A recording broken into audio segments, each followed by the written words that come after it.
You sit down to work. You want to focus.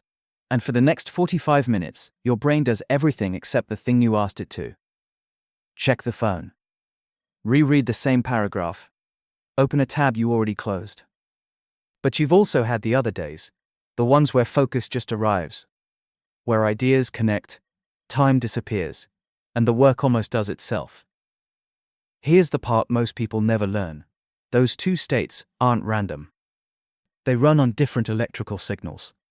And one of them, around 4 to 8 cycles per second, might be the most misunderstood frequency in your entire head. Let me show you what it actually does. Your brain doesn't run on one speed. It runs on several, and neuroscientists group them into bands by frequency, measured in hertz, which just means cycles per second. At the slow end, delta, under 4 hertz, dominates deep dreamless sleep. It's your recovery mode. Just above that sits theta, 4 to 8 hertz. This is the band we're here for. It shows up in that twilight between waking and sleep, in deep meditation, in daydreaming, and, importantly, in certain kinds of focused, creative work. Then alpha, 8 to 13 hertz. Relaxed, alert, eyes closed, calm. The bridge between thinking and resting. Beta, 13 to 30 hertz. Active, engaged, problem-solving. Also where a lot of stress lives. And gamma, above 30 hertz. Fast, high-level integration, linking information across the brain. So here's the interesting part. When people say they can't focus, they're usually stuck bouncing between beta, anxious, effortful thinking, and alpha, too relaxed to do anything. Theta sits in a sweet spot between them. It's not sleepy. It's not wired. Researchers have described it as relaxed alertness, a state where the mind feels calm but stays engaged. That's the state this whole video is about. Now, let's be honest about what the science does and doesn't say, because the internet has made theta waves into something almost magical, and that's not helpful to anyone.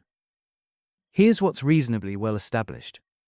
Theta activity is associated with, not proven to cause, but consistently linked to, 3 things. 1. Memory and learning. Theta rhythms are especially prominent in the hippocampus, the brain region central to forming memories. When rats navigate a maze, their hippocampus fires in theta. When humans recall information, theta activity often increases. Researchers have studied this for decades. 2. Creative insight. Studies of people solving creative problems have found theta activity tends to rise right before those aha moments. It's as if the brain briefly downshifts into a slower, more associative mode to connect distant ideas, then snaps back. 3. Meditative and flow-like states. Experienced meditators show more frontal theta activity. A 2017 study in Frontiers in Neuroscience found that listening to a 6 Hz binaural beat, a specific type of audio, for just 10 minutes increased theta activity across the cortex, and participants reported less tension, similar to a meditative state. Now notice the language I'm using. Associated with, tends to, reported. That's deliberate. Brain research is messy. Studies are small. Results vary. Theta isn't a switch you flip. But the pattern is real enough, and consistent enough. But it's worth understanding how to spend more time near it. Here's the paradox that trips up almost everyone. Most of us were taught that focus is effort. Grit your teeth. Force it. Push harder. But that forcing, the white-knuckle concentration, tends to keep you in beta. And beta is expensive. It's high energy, high stress, and it fatigues fast. That's why 45 minutes of forced focus often produces 20 minutes of real work and a headache. Theta focus works differently. It's not about trying harder. It's about creating conditions where your brain naturally drifts into that slower, calmer, more associative mode. Think of it like a sailboat.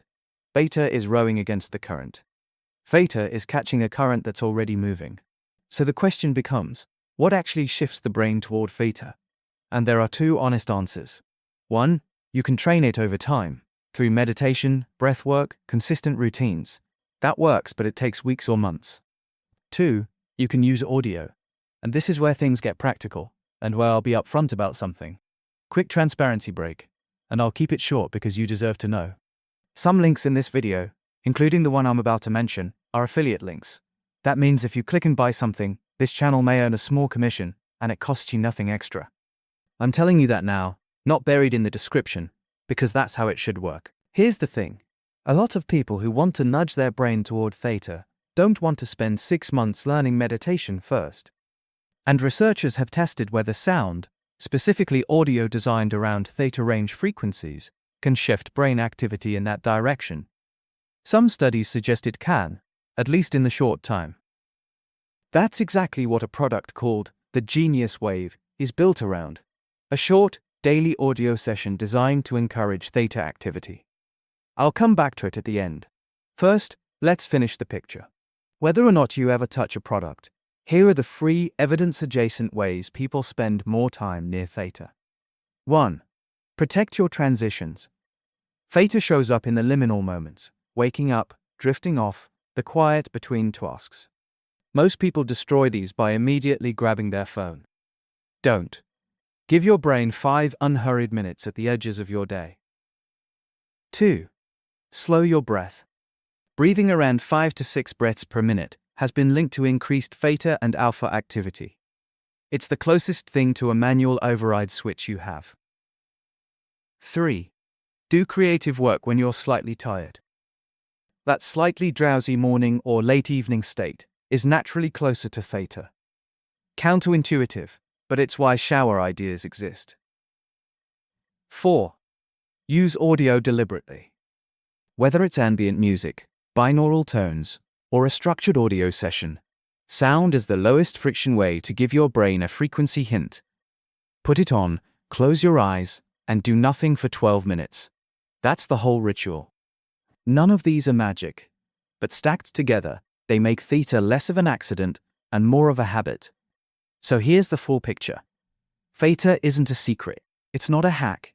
It's a natural rhythm your brain already produces, one that research links to memory, creativity, and that calm but engaged state most of us are chasing.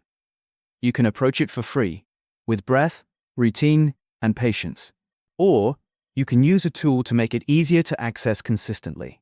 If you're curious about that second route,